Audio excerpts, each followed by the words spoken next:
কাবা শরীফের দরজার চাবির দায়িত্বে থাকা doctor Saleh bin Zainul Abedin আল শেবি সম্প্রতি ইন্তেকাল করেছেন। ইন্না লিল্লাহি ওয়া ইন্না ইলাইহি রাজিউন। কাবা শরীফের দরজার চাবি তার কাছেই থাকত। হযরত নবী করিম সাল্লাল্লাহু আলাইহি সাল্লামের সময় থেকে এই চাবি পেয়েছিল তার পরিবার। সেই সময় থেকেই তাদের কাছে রয়েছে কাবা শরীফের দরজার চাবি। বহু শতাব্দী যাবৎ তার পরিবার এই চাবি রক্ষার দায়িত্ব পালন করে আসছে। Doctor Saleh bin Zainul Abedin আল শেবি ছিলেন আল শেবি পরিবারের ১০৯তম উত্তরাধিকারী। চাচা আব্দুল কাদির তহা আল শেবির মৃত্যুর পর ওই চাবি হস্তান্তর করা হয়েছিল doctor Saleh bin Zainul Abedin Al শেবির কাছে। উম্মুল কোরা বিশ্ববিদ্যালয় থেকে ইসলামিক স্টাডিজে পিএইচডি ডিগ্রি অর্জনকারী ডক্টর সালেহ ১৯৪৭ সালে মক্কা শহরে জন্মগ্রহণ করেন। বহু বছর এই বিশ্ববিদ্যালয়ে শিক্ষকতা করেছেন তিনি। এছাড়াও ইসলাম সম্পর্কিত বহু গবেষণা, প্রবন্ধ ও গ্রন্থ প্রকাশ করেছেন। কাবা শরীফে প্রবেশ করার জন্য একটি মাত্র দরজা রয়েছে, যাকে বাবে কাবা বলা হয়। কাবার চাবি রক্ষণাবেক্ষণ সম্পর্কে ইসলামী ইতিহাসবিদ আহমেদ আদন বলেন, নবী করিম সাল্লাল্লাহু আলাইহি সাল্লামের যখন জন্ম হয় তখন কুরাইশ গোত্রের দায়িত্ব ভাগ করে দেওয়া হয়েছিল। যে পরিবারে নবী জন্মগ্রহণ করেছিলেন সেই বনি হাশিম পরিবার জমজম কূপের মালিক ছিল এবং এর চাবিও ছিল তাদের কাছেই। আর কাবার চাবি ছিল ওসমান বিন তালহার কাছে, যেখানে ওসমান বিন তালহাকে নবী করিম সাল্লাল্লাহু আলাইহি সাল্লাম বলেছিলেন, সেই দিন ঘনিয়ে আসছে যেদিন এই চাবি আমার কাছে থাকবে।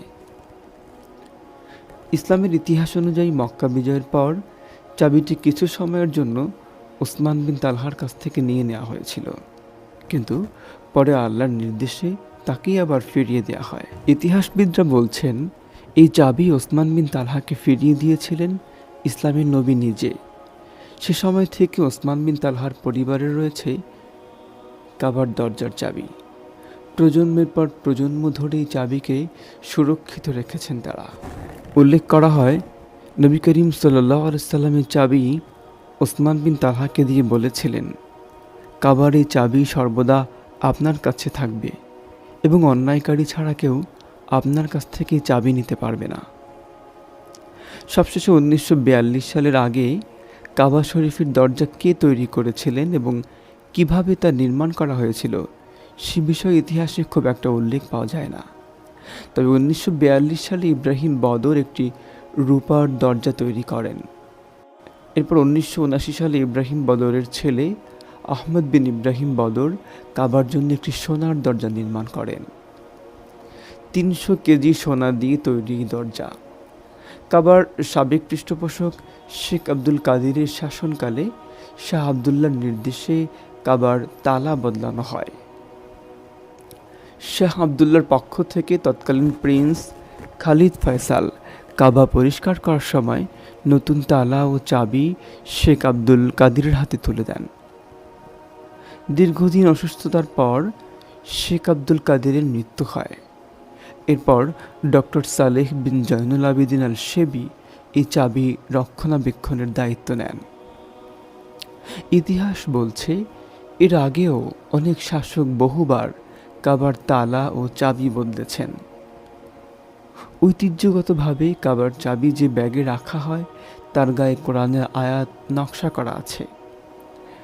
তবে সাম্প্রতিক বছরগুলোতে তালা খোলা ও বন্ধ করার মধ্যেই কাবার চাবি রক্ষকের দায়িত্ব সীমাবদ্ধ হয়ে পড়েছে।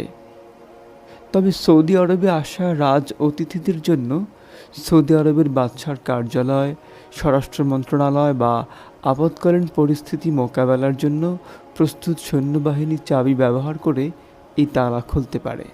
এছাড়া ইসলামী ক্যালেন্ডার অনুযায়ী মহররম মাসের প্রতি ১৫ তারিখে বাদশার আদেশে চাবির রক্ষণাবেক্ষণের দায়িত্ব থাকা ব্যক্তি এই দরজা খুলে দেন, যাতে কাবা শরীফের ভেতরটা পানি দিয়ে ধুয়ে ফেলা হয়। কাবার বর্তমান তালার চাবি ১৮ ক্যারেট সোনা ও নিকেল দিয়ে তৈরি, যদিও কাবার ভেতরের দালানের রং সবুজ। তালা এবং চাবিতে কোরআনের আয়াতও লেখা আছে। তুরস্কের জাদুঘরে 48টি চাবি রয়েছে, যা অটোমান সাম্রাজ্যের তৎকালীন শাসকরা কাবার দরজা খোলার জন্য ব্যবহার করতেন। সৌদি আরবের এই চাবির যে অনুলিপি রয়েছে তা খাঁটি সোনা দিয়ে তৈরি। দ্বাদশ শতাব্দীর কাবা শরীফের একটি চাবি 2008 সালে নিলামে $1,81,00,000 বিক্রি হয়েছিল। লন্ডনে ইসলামী বিশ্বের নিদর্শনগুলির নিলামের সময় অজ্ঞাত এই ক্রেতা সেই চাবি কেনেন। নিলামে ওঠা কাবার চাবি লোহার তৈরি। এর দৈর্ঘ্য ছিল 15 ইঞ্চি। চাবিতে লেখা আছে, এটি আল্লাহর ঘরের জন্য বিশেষভাবে নির্মিত। লন্ডনে নিলামে ওঠা কাবার চাবি একমাত্র চাবি যা কারো ব্যক্তিগত সম্পত্তি। এছাড়া কাবার 58টি চাবি বিভিন্ন জাদুঘরে রাখা আছে।